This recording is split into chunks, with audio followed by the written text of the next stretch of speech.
Soyez les bienvenus une fois encore dans cette nouvelle série de formations. Là, ce que je vais vous montrer aujourd'hui, c'est comment utiliser un backup. Un backup, en fait, c'est une configuration que vous avez sauvegardée quelque part, que vous voulez utiliser pour pouvoir configurer un autre équipement que vous avez.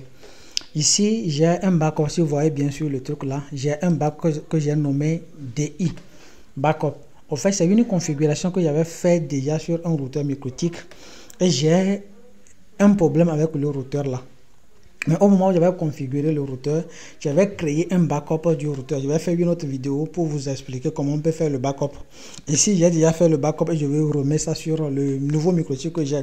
J'avais fait ça déjà sur un MikroTik où aujourd'hui le MikroTik là n'est plus de service, où je voulais changer avec un autre MikroTik. Ben, je vais utiliser un autre MikroTik qui aura les mêmes paramètres comme configuration. Donc, avant, j'avais donné notre nom au Wi-Fi tout, mais cette fois-ci, je vais nommer le Wi-Fi zone Lao. C'est le nom que je vais donner actuellement au mot Wi-Fi zone, mais la configuration que j'avais sauvegardée, le Wi-Fi ne s'appelait pas comme ça. Donc, quand même, je vais utiliser le backup là pour pouvoir avancer rapidement dans la configuration.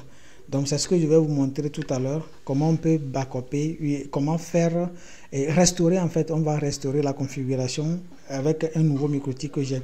Ici, j'ai le MikroTik RB951 qui est actuellement branché sur mon ordinateur. Je vais essayer de me connecter avec ça. C'est lui qui est en... Je vais me déconnecter du Wi-Fi d'abord pour pouvoir faire mon travail tranquillement. Donc, je me déconnecte de l'ancien Wi-Fi qui est sur mon ordinateur. Donc, je suis déconnecté. Je vais actualiser la page là pour qu'on ait seulement le seul MikroTik qui est là. Ça, c'est le nouveau MikroTik que j'ai. Je vais me connecter là-dessus. Oui, je me suis connecté là-dessus. Comme ça, je vais supprimer la configuration actuelle qui est dessus. Je supprime la configuration qui est dessus. Donc, j'espère que tout le monde arrive à bien voir l'écran. Je vais juste aller... Je vais en même temps faire la configuration actuelle qui est dessus. Je vais patienter d'abord quelques secondes là, parce qu'en réalité la fenêtre là doit être fermée et revenir. Je pense que ça a été déjà fait. Non, c'est pas encore fait. Ça va se fermer pour quelques secondes, puis je vais me reconnecter pendant 5 secondes là dessus.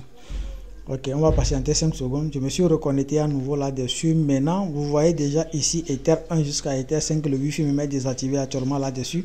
Je vais utiliser la configuration que j'avais déjà fait sur un autre MikroTik que je vais utiliser, que j'avais sauvegardé. Donc, je vais juste aller dans File ici. Quand je vais dans File, je vais juste aller chercher le fichier que je vais utiliser. Là, je vais essayer de réduire un peu. Le fichier ou bien le dossier que je vais utiliser, le backup que je vais utiliser, c'est celui qui est DI ici là. Je prends ça, je dépose ça juste dans File, dans une zone vide dans File. Quelques secondes après, ça va déposer le fichier. Et moi, je vais juste réagrandir ça pour que vous puissiez bien profiter de la vue. C'est ce que je viens de mettre. C'est ça que je vais utiliser pour restaurer la configuration. Là, ici, je clique sur Restore. J'ai choisi d'abord le fichier, puis j'ai cliqué sur Restore. Si le fichier était protégé par un mot de passe, je mets ici le mot de passe. Le fichier n'était pas protégé par un mot de passe, je clique juste sur Restore. Quelques secondes après, je vais confirmer par Yes. Quelques secondes après, il va redémarrer le MikroTik. Dès que le MikroTik redémarre, dès que je vais me connecter à nouveau, maintenant, vous allez voir que c'est la nouvelle configuration qui va prendre en même temps ce que j'avais déjà configuré, sauvegarder. C'est ça qui va s'appliquer automatiquement à mon routeur MikroTik. Le backup que j'avais fait à l'époque, je n'avais pas configuré le logiciel de gestion des utilisateurs. Je n'avais pas configuré le logiciel de gestion des utilisateurs. Donc, on va profiter en même temps pour configurer à nouveau un logiciel de gestion des utilisateurs qui va prendre en compte les clients. Vous avez vu? Après 5 secondes, je devais me connecter. Mais comme le truc est sécurisé par un mot de passe, si ça redémarre, je ne pourrais plus se connecter là-dessus. Je dois mettre le mot de passe que j'avais enregistré dans l'ancien fichier que je viens de backuper avant d'avoir accès. Donc après ça, je pense que vous avez fait la restauration du MikroTik et c'est bon. Et ça va prendre en même temps en compte l'ancienne configuration que vous avez fait. Ce que vous allez faire maintenant, c'est de voir le nom du Wi-Fi, le nom que vous voulez donner au Wi-Fi. Vous mettez le nom, le DNS que vous voulez donner, vous changez le DNS, le nom du Wi-Fi, le DNS et créer des profils, peut-être les différents tarifs que vous voulez créer. C'est en ce moment qu'intervient le logiciel de gestion pour pouvoir gérer les utilisateurs. Je pense que c'est déjà bon. Je vais me reconnecter, je clique sur Cancel et je vais actualiser la page. Vous voyez automatiquement ici. Avant, c'était l'adresse IP par défaut.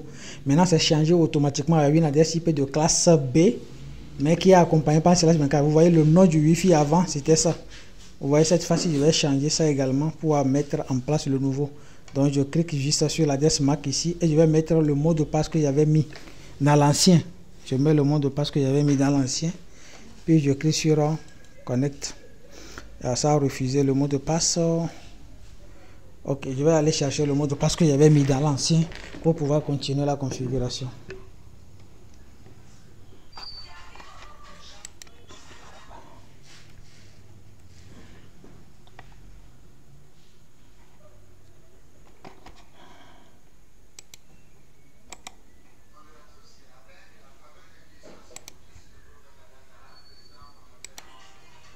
Donc, je suis allé chercher le password. Je viens maintenant me remettre le password parce qu'il y avait mis un mot de passe sur l'ancien.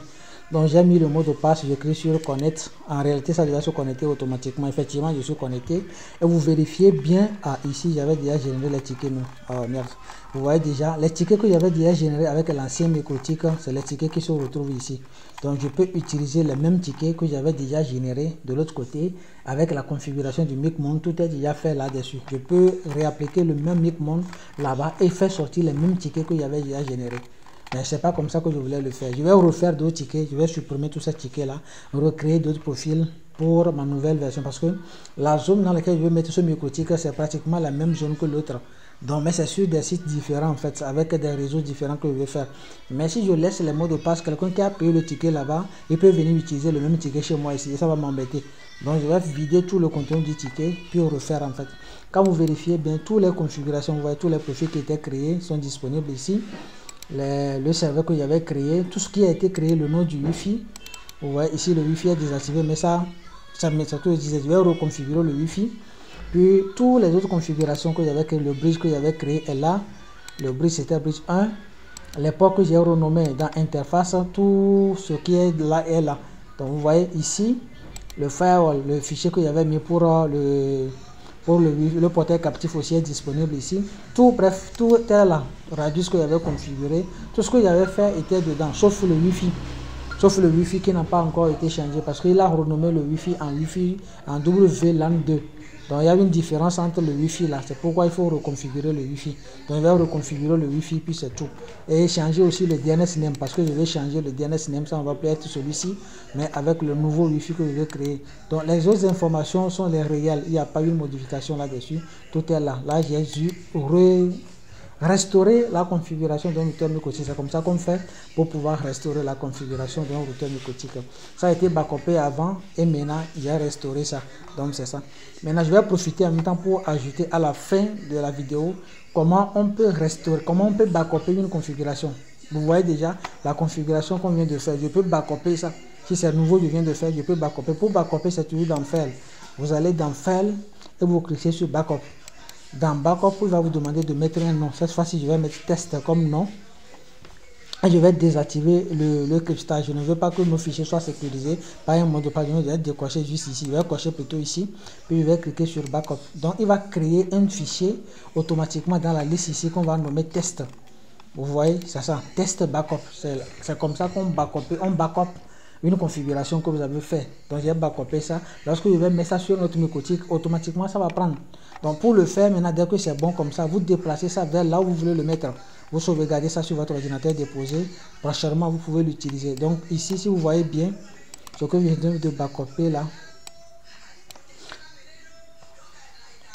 Donc ça là que je viens de faire, je déplace ça juste vers mon bureau ici dans un dossier. C'est lui, non c'est pas le j'ai raté, c'est un autre que j'ai pris.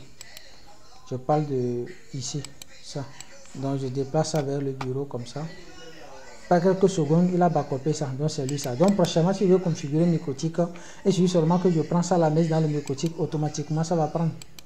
Automatiquement ça va prendre.